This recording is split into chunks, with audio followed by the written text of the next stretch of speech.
Hello friends, कैसे हो आप। मेरी तरफ से आप सबको नमस्कार, हाय, हेलो। मैं आपको मेरी हिंदी की वीडियो से जुड़ने के लिए धन्यवाद। चलो, आज मैं आपके लिए हिंदी व्याकरण से महत्वपूर्ण टॉपिक समास की वीडियो लेकर आपके लिए आई हूँ, जिसका आप सभी को बहुत इंतज़ार रहता होगा। तो जल्दी जल्दी आप सब वीडियो से जुड़ें, लाइक करें, सब्सक्राइब करें, सपोर्ट करें और इस वीडियो को आगे बढ़ाएं, ताकि हम अच्छे से आपको और भी अच्छे से आपको समझा सकें। चलते हैं, इस वीडियो को आगे बढ़ाते हैं।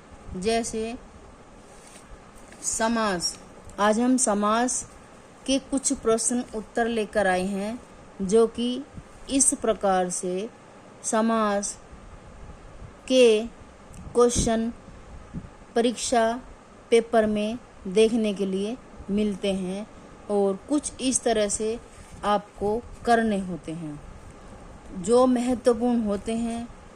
सभी तो नहीं, लेकिन मिलते जुलते इसी तरह के होते हैं। तो चलिए, आज हम समास के कुछ प्रश्नोत्तर आपको समझाते हैं। जैसे कि पहला क्वेश्चन बनता हमारा, अनुरूप शब्द में कौन सा समास होता है। तो ये तो आप देखते ही समझ गए होंगे कि यह अनुरूप शब्द कहाँ से आया है। तो ये हमारा अव्ययीभाव समास का है, क्योंकि इसमें पहला पद हमारा अव्यय होता है, इस प्रकार इसका नाम अव्ययीभाव हुआ है। पहला पद अव्यय होता है, दूसरा हमारा विशेषण होता है। इसी प्रकार प्रतिदिन में भी कौन सा समास है, प्रतिदिन में भी हमारा अव्ययीभाव समास है, क्योंकि इसमें भी हमारा अव्यय लगा है, यह पूर्व पद होता है। ठीक है। जिस भी शब्द में अव्यय लगा हुआ हो पूर्व पद में, वहाँ हमारा यथाशक्ति में भी अव्यय लगा हुआ है, इसलिए यह अव्ययीभाव समास कहलाता है। आजन्म में कौन सा समास है, अव्ययीभाव समास है, क्योंकि इसमें भी हमारा अव्यय प्रत्यय लगा हुआ है। इसीलिए अब देखो, ये दूसरी तरह का समास बता दिया है, आपको क्वेश्चन बताया है कि अव्ययीभाव समास का उदाहरण कौन सा है। अब आप सोच में पड़ जाओगे कि ये समास कौन सा है, अव्ययीभाव समास का कौन सा उदाहरण ऐसा है, बता दें हम। तो घबराने की कोई बात नहीं है, ये हमारा यथाशक्ति हमारा अव्ययीभाव समास का उदाहरण है, यथाशक्ति शब्द। इसलिए देखिए, यथाविधि भी हमारा अव्ययीभाव समास का उदाहरण बनता है। जैसे कि ये आगे आपको देखने में लगेगा कि प्रत्यंग कभी आया ही नहीं है हमारी क्लास में, लेकिन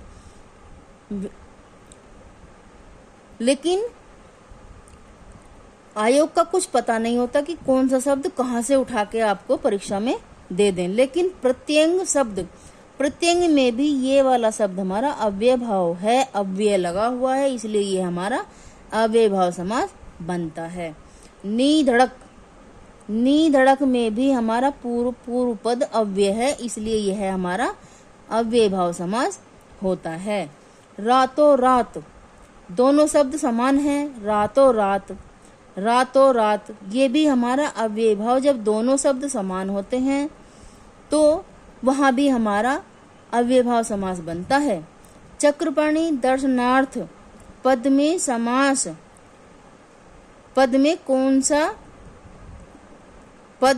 समास मान्य है। चक्रपाणी दर्शनार्थ पद में मान्य है समास कौन सा। इनका कहने का मतलब ये है कि चक्रपाणी शब्द जो है हमारा, इस पद में कौन सा मान्य समास है, यानी कि कौन से समास से लिया गया है ये पद हमारा, ये शब्द। तो इसमें भी हमारा अव्ययीभाव समास होता है। समास का अर्थ क्या होता है, यह समास की परिभाषा है। परिभाषा कौन से समास की है, यह भी समास ही होता है, लेकिन इस समास बहुब्री समास की नहीं है, अन्य समास की नहीं है, लेकिन यह समास का क्या अर्थ होता है, यह परिभाषा कह लो, अर्थ कह लो, लेकिन आपको घबराना नहीं है। जो इसका अर्थ होता है वही आपको बताना है। समास का अर्थ होता है कि बड़े, छोटा, संक्षेप में अर्थ होता है। ठीक है। उसी प्रकार समास के पदों का अलग एक क्वेश्चन ये है कि समास के पदों को अलग करने को क्या कहा जाता है। ये भी आप देखते ही समझने की कोशिश करेंगे, और वहां भी नहीं यहाँ गलत कर सकते, लेकिन वहां गलत नहीं कर सकते, क्योंकि जब हम समास के पदों को अलग अलग करेंगे तो हम उसको कहेंगे विग्रह, समास का विग्रह। ठीक है। अब आगे चलते हैं। भीष्म पितामह ने आजीवन शादी न करने का प्रण लिया था। इनको तो ये क्वेश्चन यहाँ बनाना था, लेकिन क्वेश्चन को समझना भी जरूरी होता है, ताकि इसमें क्या दिया है, समास का क्वेश्चन है, समास इसमें छांटना है हमें। इन्होंने रेखांकित मैंने किया है ये आपको बताने के लिए, लेकिन वहां यहाँ लिखा है, इस शब्द को रेखांकित नहीं करेंगे, यहाँ लिख देंगे कि रेखांकित। अच्छा हाँ, एग्जाम में भी करते हैं, रेखांकित शब्द का समास क्या होगा। तो ये आजीवन शब्द लिखा हुआ है, यह अव्ययीभाव समास का ही है, क्योंकि इसमें भी आ का अव्यय प्रत्यय लगा हुआ है, इसलिए ये अव्ययीभाव समास से लिया गया है। जिस समास का पूर्व पद व पूर्व पद कहते पहले पद को प्रधान पद हो, जिस समास का पूर्व पद प्रधान हो उसे कौन सा समास कहते हैं। देखो क्वेश्चन अलग अलग तरीके से लिख देते हैं, लेकिन आंसर कुछ का वही होता है। थोड़ा सा डीपली समझने की कोशिश करनी चाहिए, इसलिए यह अव्ययीभाव समास हमारा बनता है। अब चलते हैं, कुछ तत्पुरुष समास से लेकर क्वेश्चन में आई हूँ। जैसे कि तत्पुरुष समास का पहला क्वेश्चन हमारा ये बनता है कि रसोई घर का समास विग्रह करके देखो या करके बताओ। यह हमारा रसोई घर समास विग्रह है। रसोई घर के घर, रसोई घर यानी के घर के लिए, घर, रसोई घर के लिए घर, रसोई घर के लिए कमरा कहो या रूम कहो या फिर एक छोटा कमरा कहो। रसोई घर के लिए एक छोटा कमरा होता है, यानी कि जहां हम खाना बनाएंगे उसके लिए हमें कोई घर चाहिए, इसलिए यह तत्पुरुष समास से लिया गया है। अब देखिए तत्पुरुष समास में क्या बताया जाता है, कैसे क्वेश्चन कहाँ से दे देते हैं। लेकिन तत्पुरुष समास है क्या, यह पराधीन है, एक दूसरे के संबंध से बना हुआ समास है। जब तक इसका संबंध एक दूसरे को जोड़ने का नहीं होगा तब तक ये तत्पुरुष समास नहीं होगा। इसमें संबंध, इसमें 8 कारक यूज होते हैं जो विभक्तियों से बने होते हैं। इसी प्रकार यह पराधीन शब्द जो है हमारा तत्पुरुष समास से लिया गया है और इसका संबंध तत्पुरुष है। संबंध जो हमारा तत्पुरुष समास में विभक्ति जो होती है, कारक जो होते हैं, तो ये संबंध का चौथा कारक होता है। ठीक है। ध्यान मगन में समास कौन सा है, ध्यान में मगन, यहाँ हमारी विभक्ति का लोप हो रहा है। जहाँ हमारी विभक्ति का लोप हो जाता है वहाँ तत्पुरुष समास हमेशा हो जाता है। में माने किसी घर के अंदर, अधिकरण। तो उसी प्रकार तत्पुरुष पहले बात तो ये हमारा ध्यान मग्न में समास पूछा है, ये कौन सा है, ये हमारा तत्पुरुष समास है। उसके अतिरिक्त भी अगर ये पूछा जाए कि यह कौन से कारक से लिया गया है, कौन से कारक का उदाहरण है, ये हमारा अधिकरण तत्पुरुष का उदाहरण है। इस चलते हैं अगले उदाहरण पर। दही बड़े में समास बताओ, दही बड़े में समास बताओ, दही में बड़ा, तो ये भी हमारा दही में बड़ा, अंदर, ये भी हमारा तत्पुरुष समास होता है। अगला उदाहरण देखते हैं हम, अगला क्वेश्चन देखते हैं।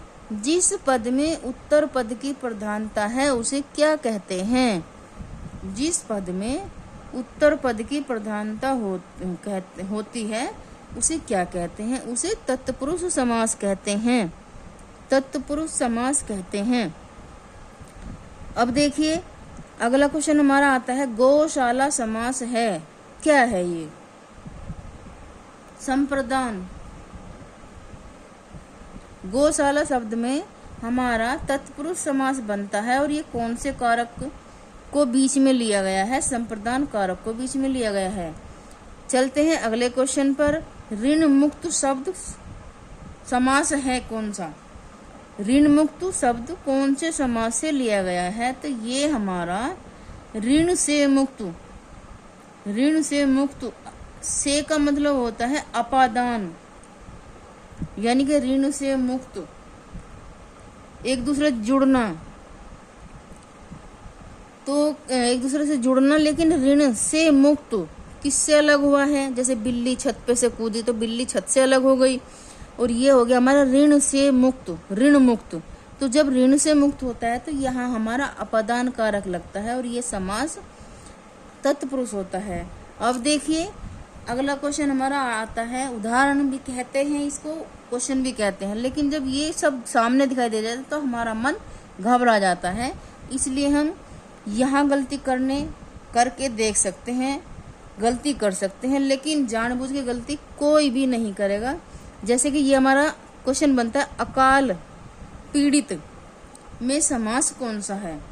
अकाल से पीड़ित, तो यहाँ हमारा करण तो कारक लगा हुआ है, ये हमारा तत्पुरुष समास होता है। अब तत्पुरुष समास, चलिए देखते हैं, आगे चलते हैं और भी समास के क्वेश्चन आंसर में लेकर आई हूँ आज आपके सामने।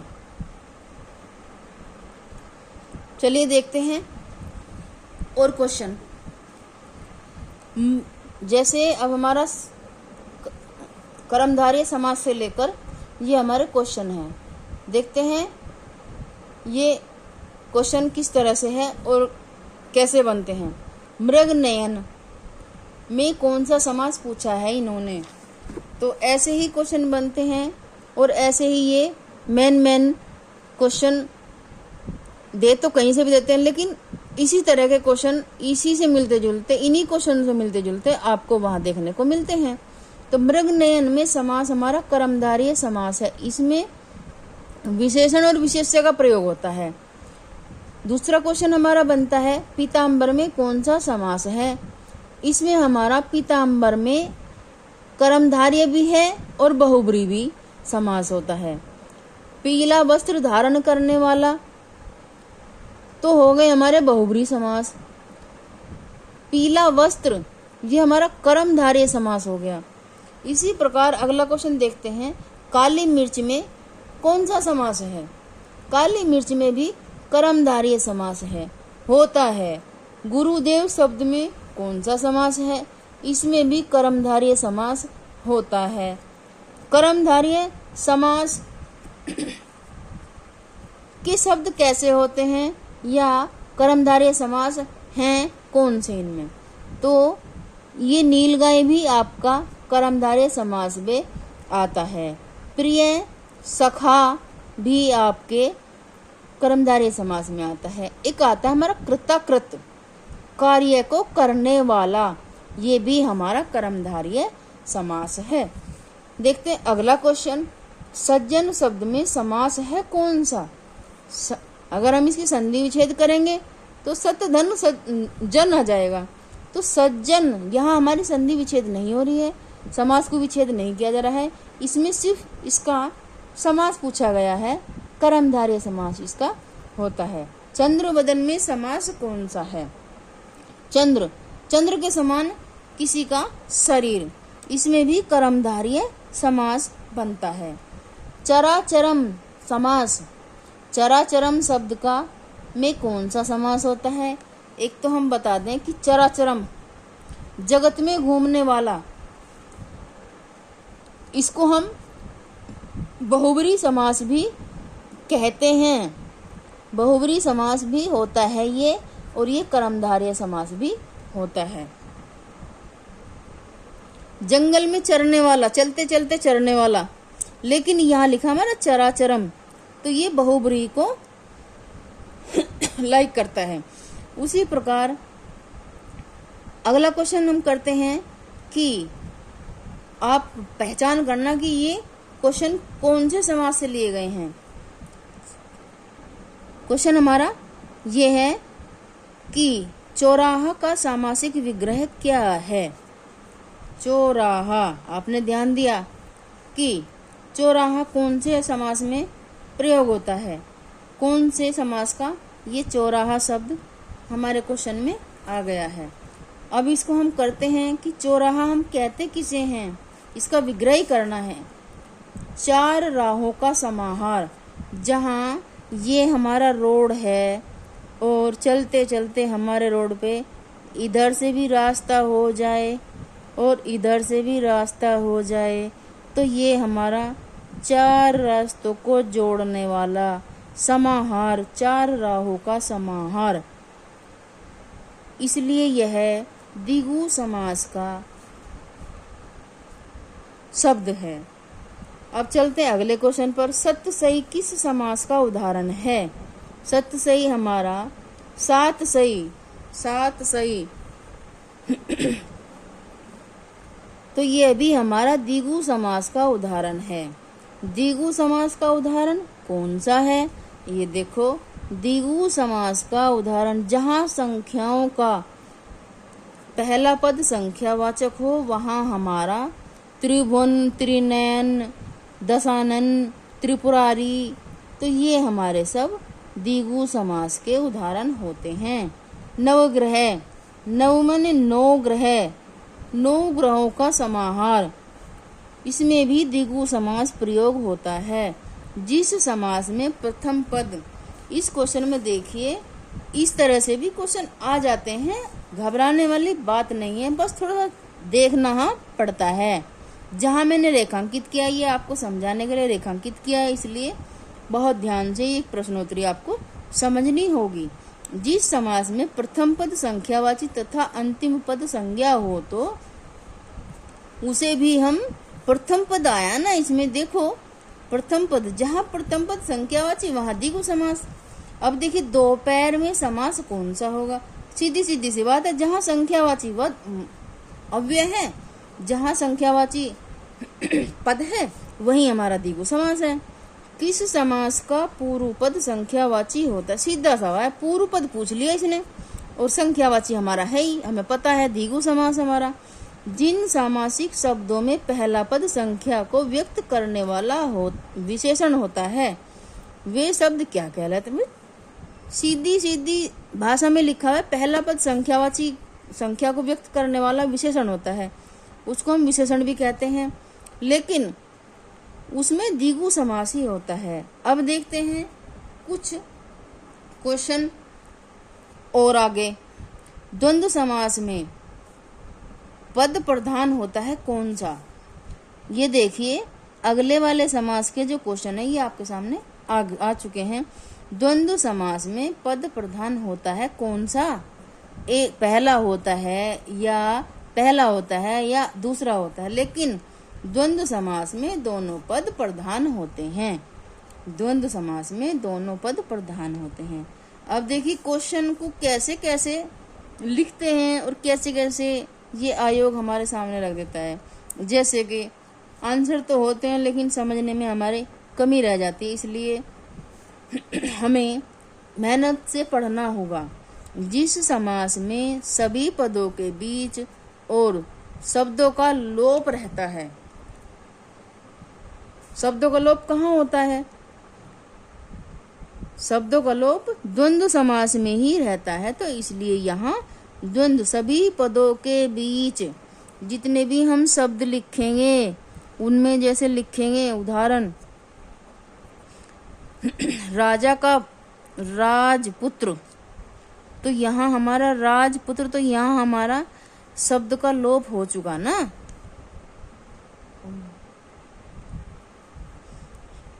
राजपुत्र, इसलिए इसमें द्वंद्व समास को 3 भागों में बांटा गया है। इरेत्तर, यह हमारा क्वेश्चन बनता है इरेत्तर द्वंद्व समास में से। उसी प्रकार द्वंद्व समास है कौन सा, जैसे अब इसने पूछ लिया हमें उदाहरण बताओ कौन सा है, कौन सा होता है ऑप्शन में डाल के, तो ये हमारा नर नारी, एक पहचान इसकी ये भी है कि जहां ये डैश का चिन्ह आ जाए अधिकतर द्वंद्व समास का ही उदाहरण होगा। जब अगला क्वेश्चन देखते हैं, जब किसी समास में दोनों पद प्रधान होते हैं तो वहां कौन सा समास होता है? तो ये दोनों पद नर नारी से जुड़ी हुई है और नारी नर से जुड़ी हुई है, लेकिन लिखा इसको इस तरह जाएगा, लेकिन हैं दोनों एक दूसरे से मिले जुले, तो इस प्रकार हमारा यह है द्वंद्व समास हो जाएगा। अगला क्वेश्चन करते हैं, जिस समास के पूर्व व उत्तर पद दोनों समान रूप से प्रधान हो तो उसे क्या कहते हैं? अब फिर इन्होंने यही बात बोला कि दोनों पूर्व व उत्तर पद दोनों ही समान रूप से प्रधान होते हैं, तो वह कौन सा हमारा समास होता है? यह भी हमारा द्वंद्व समास ही होगा। द्वंद्व समास की प्रमुख विशेषता बताओ। यहाँ देखो दो ही वर्णों से ये क्वेश्चन यहाँ हमारा समाप्त हो जाता है। तो देखिए क्वेश्चन में कुछ नहीं है, द्वंद्व समास की प्रमुख विशेषता क्या है? ऊपरले क्वेश्चन में बताया कि दोनों पद प्रधान होते हैं, लेकिन इसका भी विशेषता यही है कि द्वंद्व समास में दोनों पद की बराबर समानता होती है, बराबर समान होते हैं। आइए अगले क्वेश्चन को देखते हैं। कतरव्योत, कतरव्योत में कौन सा समास होता है? कतरव्योत में कौन सा समास होता है? कतरव्योत, कतरव्योत में भी द्वंद्व समास बनता है, क्योंकि इनमें भी दोनों शब्दों की दोनों पदों में बराबर प्रधानता बनी हुई है। अब देखते हैं कुछ समास जो युग्म में बने हुए हैं, शुद्धता की दृष्टि से कुछ उदाहरण हैं, जैसे चाल चलन। चाहते तो हम इस तरह भी लिखते थे, लेकिन ये एक साथ इनको हटा के भी हमने चाल चलन लिख दिया। उदाहरण कौन सा बनता है इसका?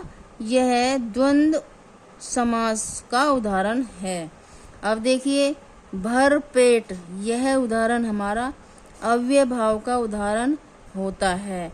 देखियो अगला उदाहरण है हमारा रसोई घर। अव्यय भाव में तो हमने इसमें इसको विग्रह कर दिया था, लेकिन इसमें खाली यही पूछा गया है कि रसोई घर में कौन सा समास होता है, तो ये हमारा तत्पुरुष समास का शब्द है। दाल रोटी, ये देखो कौन से समास का उदाहरण है? ये हमारा दाल रोटी। डैश बताया ना, डैश, तो ये डैश का जो चिन्ह होता है ये हमारा द्वंद्व समास का होता है, इसलिए यह हमारा द्वंद्व समास का उदाहरण है।